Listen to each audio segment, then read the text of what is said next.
Hello and welcome back to Let's Play Disco Elysium with me, Bring It On. A couple of skill checks to do before we leave the church. Good morning! Yeah! Harder car! Very low chance of succeeding at this, 8%. Interfacing. We can put a couple points into it if we want to. I don't plan on it, because even then it's only going to put it up to like 28 or 23%. So the audio onslaught can be tamed. Connect the dots. Bzz, bzz, bzz, goes the track in the background, never ending. You can't grasp what's missing, but you can try to make something up anyway. I'm not going to make anything up. Whereof one cannot speak, one ought to remain silent. The young man bobs his head to the music, much as before. Alright, let's try the dance. Oh, hey man, it's good to see you. So he dances over to you in an inexplicably softcore manner. It's embarrassing. Goodbye, officer. So let me double check my equipment. I think...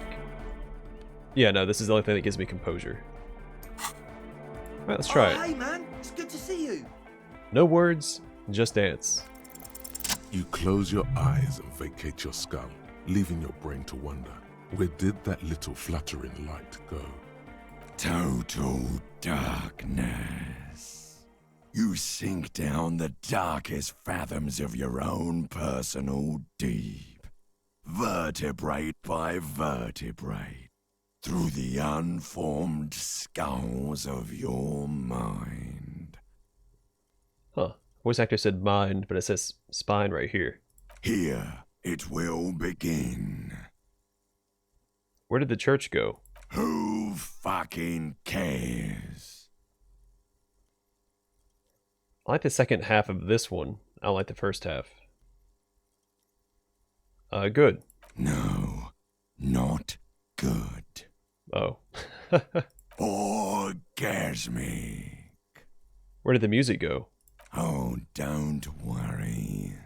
The music's still there. It's you who is gone. No, really. Why can't I hear anything?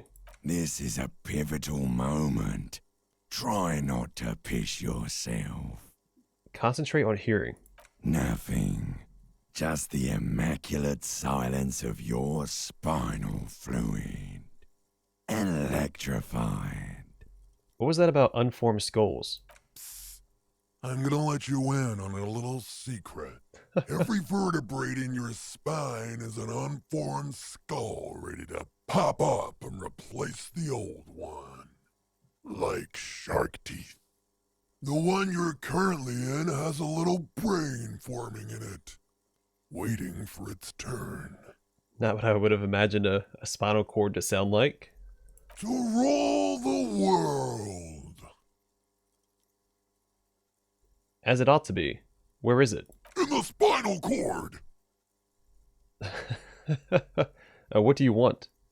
From what I can see, it's about to bust a move. Bust a move. Foolhardy. Do you even know what's happening on the surface?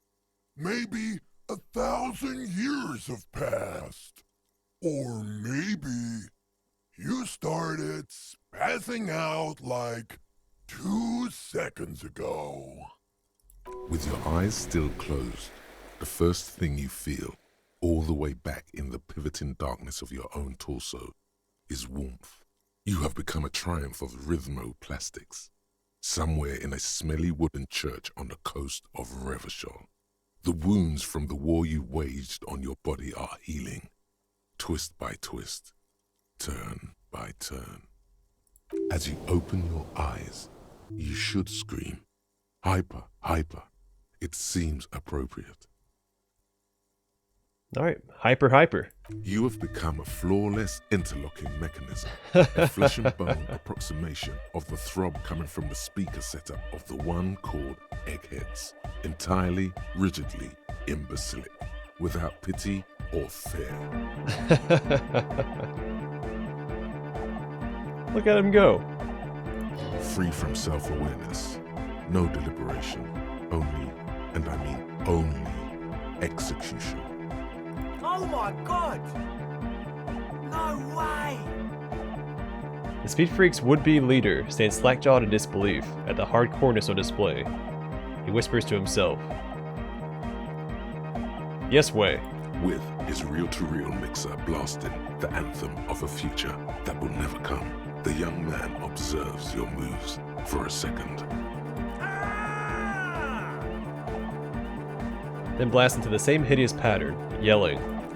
He throws a screwdriver and a bunch of drill chucks into the corner and explodes into dance.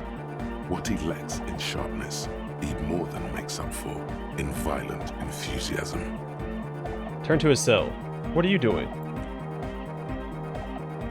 The young woman lifts her headphones up slightly and raises her chin, looking at you expectantly. Asil? Aren't you going to dance? No, recording. She turns to Suna, then back to you. She briskly shakes her head and puts her headphones back on. The lead programmer throws the other young woman a knowing glance before turning her attention back to her own work. She's still at her mainframe, pressing buttons, reading printouts, but she started nodding her head along to the music. Dance. Point at Andre. It's the law. The young man immediately bounces up and down, then assumes the same dance pattern, embellishing it with some sort of waving motion. Kim, get in here. Call for the lieutenant to join you. What's going on here? Delinquents. Lieutenant looks at you and the Speed Freaks grinding around in the church, a group of unhinged lunatics. He grumbles. This is clearly a Code 31 emergency. Code 31. Code 31. The lieutenant squeezes the bridge of his nose. The lights reflect off his glasses. He's obviously having trouble adjusting to this new reality. The Code 31 emergency? Really? Yes, officer in need of assistance. On the dance floor. The lieutenant crosses his arms with a bemused look. What's happening? Lieutenant is forced to yell over the futuristic music blasting from the speakers. I'm undercover. Good for you. Rock on then. He looks around the church hall. Hey, I called you to dance. Why can't I say that? What? Oh, such a low authority.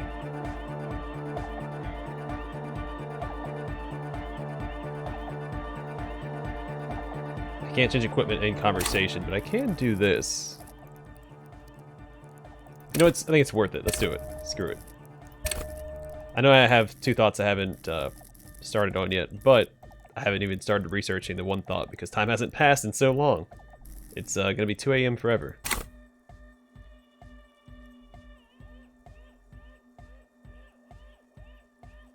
I did say there was an emergency on the dance floor, did I not? The emergency? Not enough, Kim. Ah, come on, hurry. Did that just cheer him up a bit? Could be. It feels like the lieutenant cracked a little smile there. That's it. Don't let the lieutenant leave without getting his hardcore on.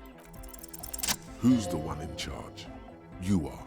Lieutenant, I'm only going to pull rank on you one time, and that time is now. Are you kidding me?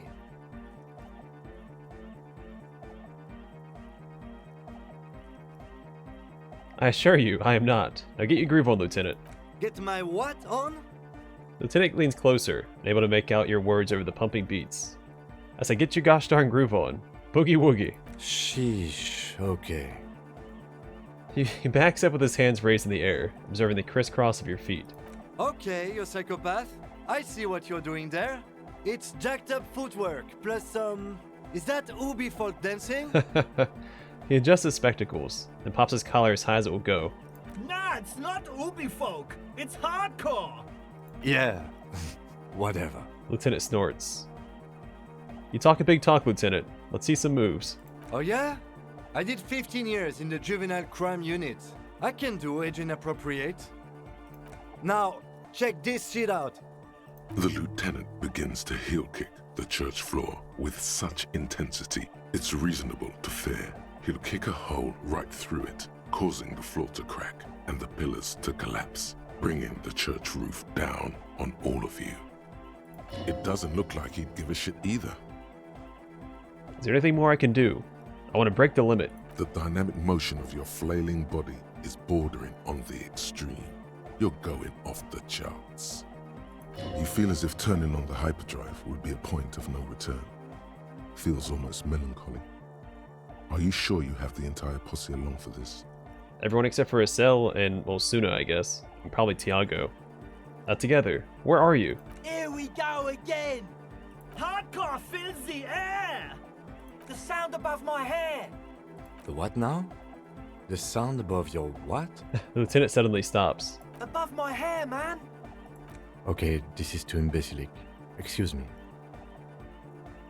Alright, turn on the hyperdrive.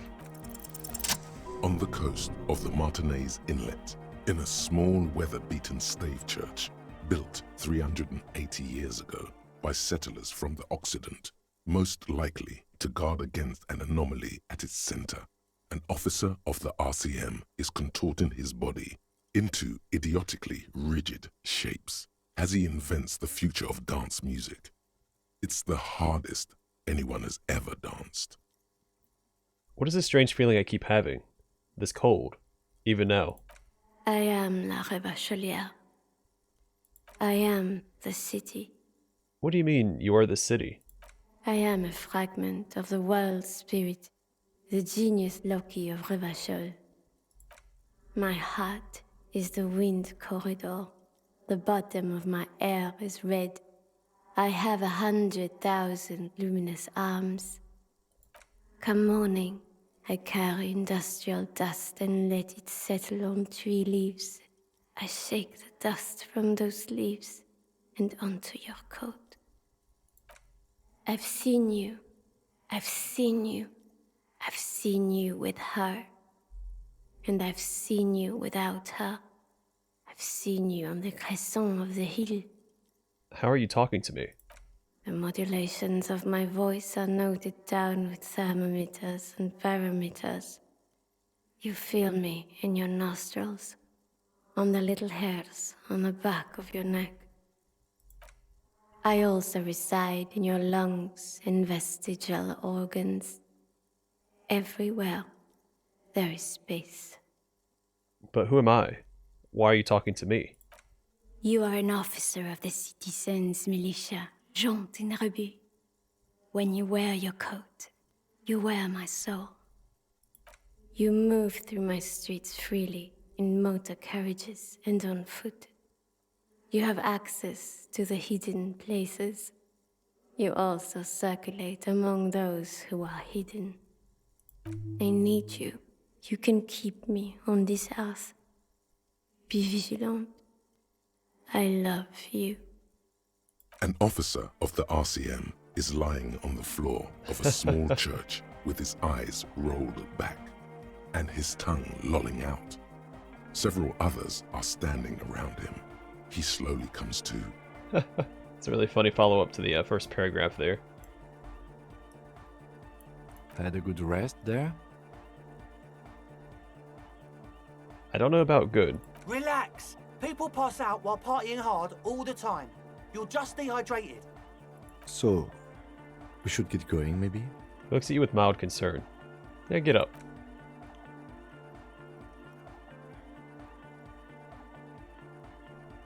You might be imagining it, but it feels like Egghead turned the volume down. Such is his respect. Oh, well thank you, Egghead. Man! Now, man! Now... The would-be leader stutters with excitement. Now imagine if we could do that, right? But with like 1,000 people. End of human development. Mission complete. Right, ecstatic. All right. You're absolutely beat. Muscles relaxed and feet like noodles underneath. Alright, that's it for now. Goodbye, officer. Well, that was an absolute blast of a sequence. But I think we're done here for now. Let's go get some rest. Actually progress the day. Again, it's been 2 a.m. for I don't even know how long at this point.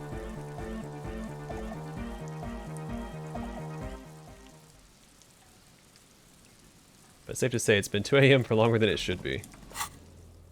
So we're gonna sleep in the Whirling in Rags, spend 20 real, even though we don't have to, but only so we can speak to Klaasje before we pick up Kim from the lobby. Then we can talk to the cryptozoologist, and then... Hi again, Gendarme. Bye-bye, Gendarme. Yeah, there might be some checks I just don't get to do before the end of the game. We'll see, though. Hey, was there something you needed? He nods in greeting. Well, well. Bringing him that new bird sure made a difference in his attitude. About my bill for tonight. Got the 20 real? Yeah, 20 real for the night. Good. You got the room for the night, but remember, you'll need another 20 real tomorrow. Yeah, I get it. We're about to hit day 5.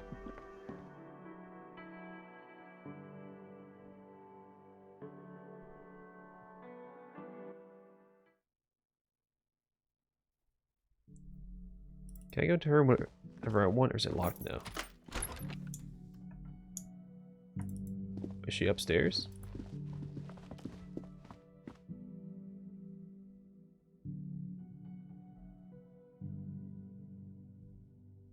She says she goes to sleep at 11.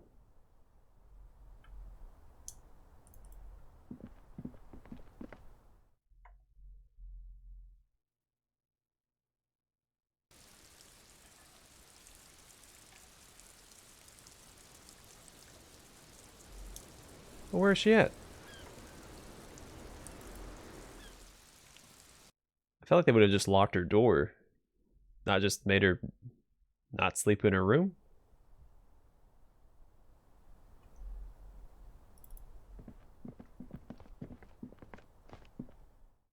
That's a little weird.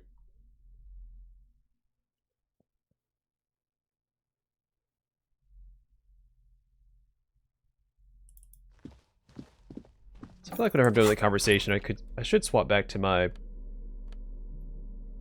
biggest stat boosters. Like this. I know this gives me +2. Well, this gives me +1 to 2 different stats. So maybe this is actually better to wear. This is pretty good too. Pain threshold and half light.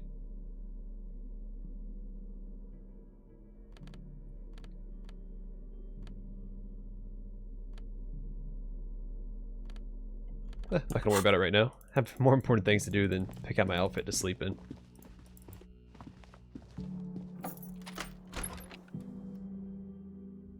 Yep, see you later, Kim. It is bedtime. Oh yeah, we have a better tool for this. I wonder if I can fix this. A mirror hangs on the bathroom wall. In it, your clean-shaven face, adorned with the... Oh. Wrong tool. I need this instead. A mirror hangs on the bathroom wall. In it, your clean-shaven face, adorned with the expression. You're still not accustomed to it. Alright, use your chain cutters to fix the faucet. Stop steam from fogging up the mirror. The chain cutters slip out of your hands as you attempt to twist the faucet into place. Well, you know one thing for sure. You've probably never been a plumber. I can boost my electrochemistry a little bit. I believe it's just the blue jeans and the A mirror hangs on the bathroom wall. Wait, does this boost it? The bum hat? No, that's reaction speed. A mirror hangs on the bathroom wall. In it, your clean-shaven face, adorned with the expression. You're still not accustomed to it. Let's give it a shot. Attempt to stop the expression from happening. Still not happening. It won't come off that easy.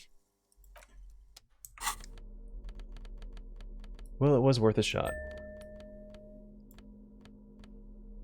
See, +1 in composure. I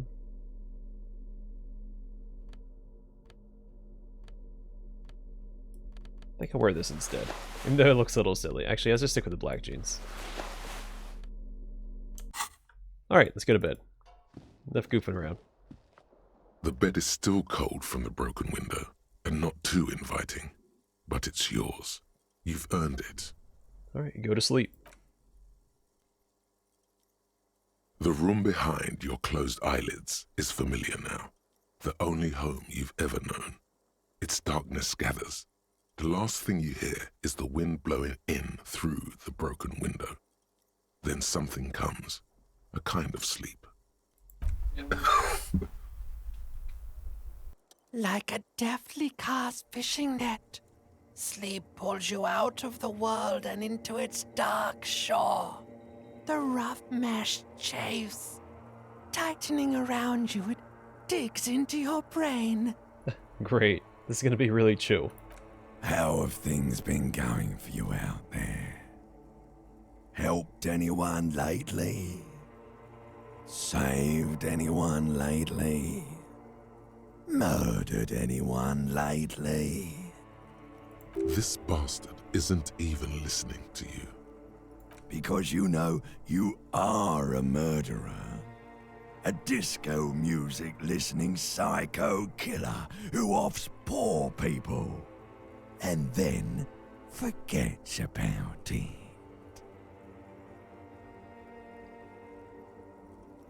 Okay, so a murderer and that's bad. Hear that? He doesn't even flinch. Iceman doesn't care about killing people. That's nothing to him. Blackwater, under the bridge. The thing he's really scared of is much, much worse than that. What is it? Don't tell him, sister. It's too bad. They're right. This is their function. To keep you from it. Why are you doing this? I just want to sleep. I can almost see the dark. We're trying to help you. All these processes, these tortures, voices and tremors are all just distractions, flares and countermeasures to keep you from the last dream. The worst of them all. The last dream. The last dream will be total annihilation. Cinders peeling off the fuselage. We won't be there to help you anymore, Harry. We will be dormant. You will be naked and alone. And the air will smell of apricots. Of hell. An ancient sadness, brother. 10,000 years later, in front of the video rental, there is a warm breath on your face again. Everything is okay again. Everything is so okay. Yeah, I can't wait. I can't wait. Your eyelids flutter open for a moment. When you close them again, you sense the light of the room around you. You're back. In 2 seconds, the alarm will ring. The last thought in your head before waking is, maybe you shouldn't have seen that stained glass window in the church. Open your eyes.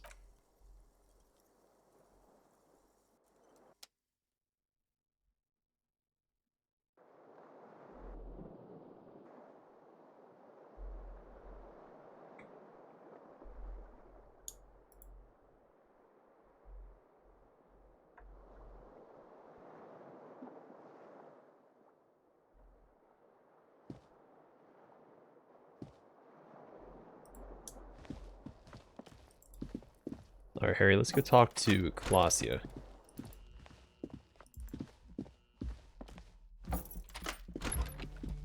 Assuming she's available at 7:30 a.m. She might not be. But I have a brief window in the morning where I can talk to her without Kim around, so let's take full advantage of that.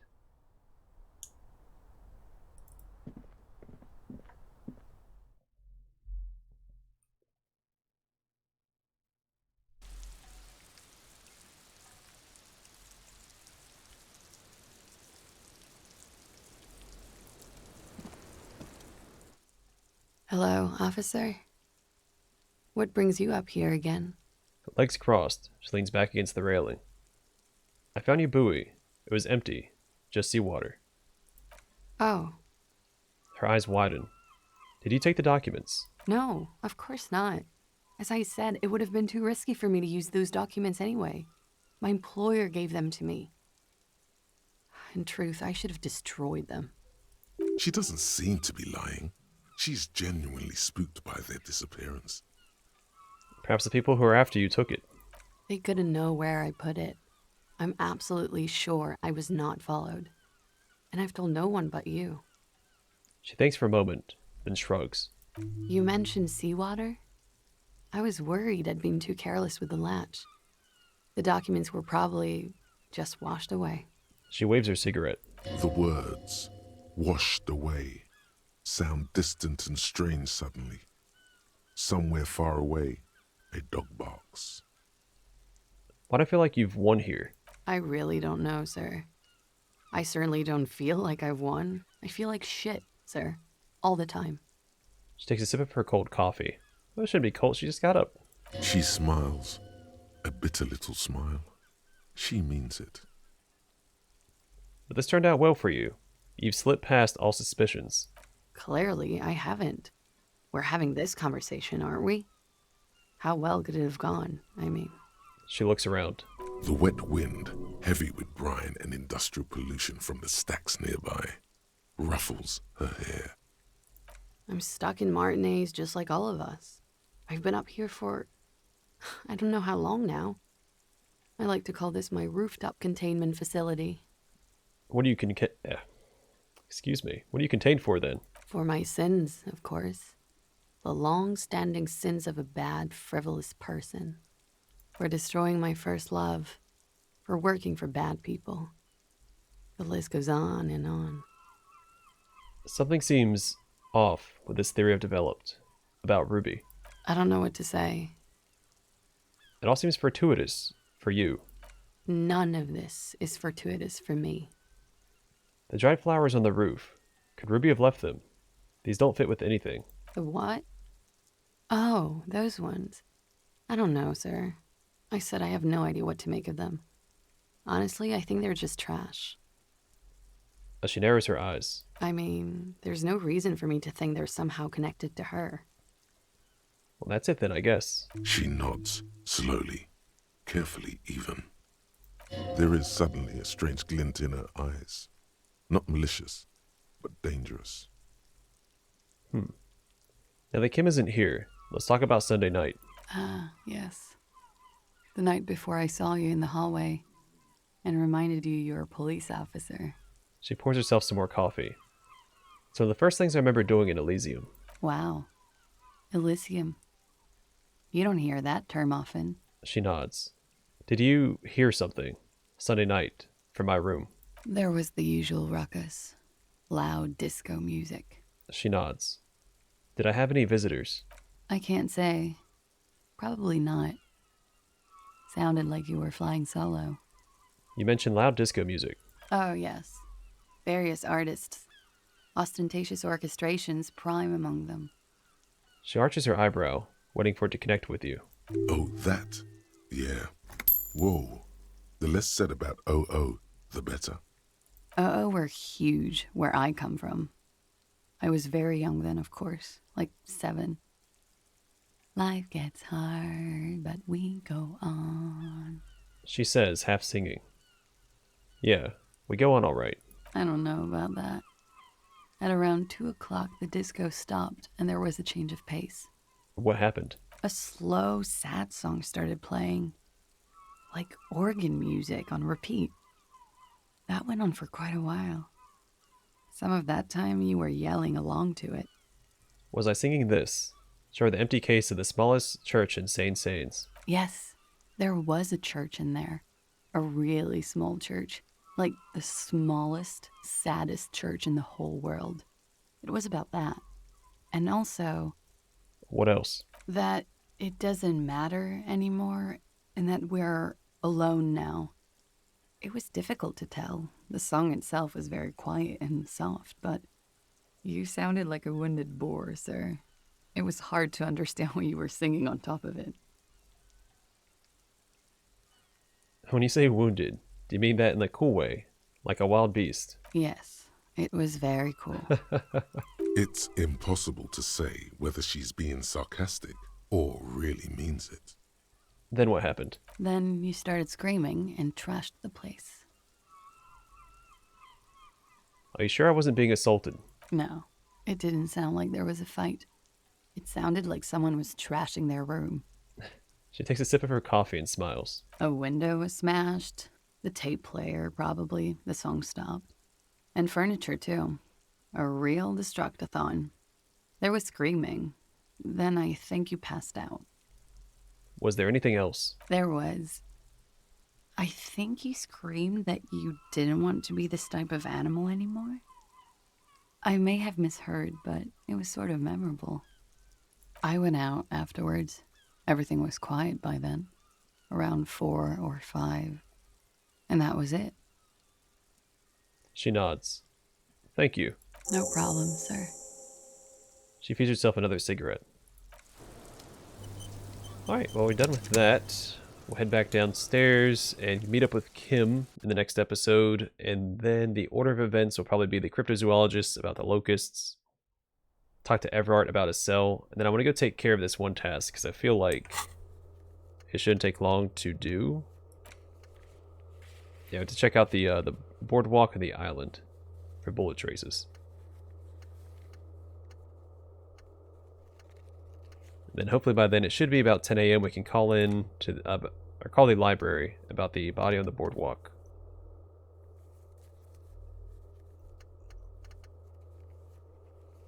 We need to talk to Placence and the dice maker as well. It's a few minor things to do before we pursue Ruby, but it's all wrapping up nicely.